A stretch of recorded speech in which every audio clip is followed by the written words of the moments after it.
This is our HARDINGE HLVH precision toolroom lathe. It's serial number 5792M. It has an Aloris AXA tool post with 6 holders, a 5-inch 3-jaw chuck, 2 live centers, and a drill chuck and coolant. We're going to run it for you. Threading is in threading mode right now. We'll go to low range.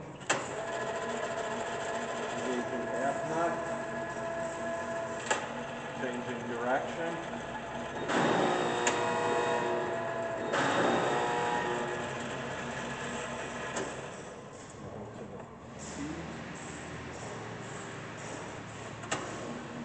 We're low range right now. We'll speed it up.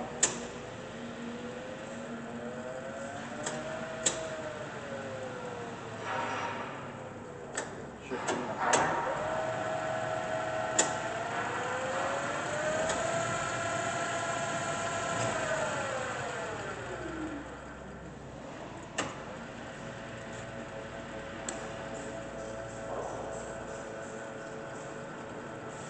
Feeding.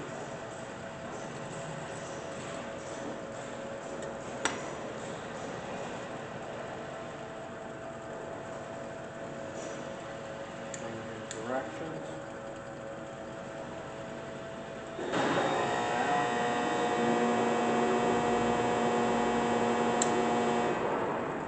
This is our HARDINGE toolroom lathe. Thank you for watching.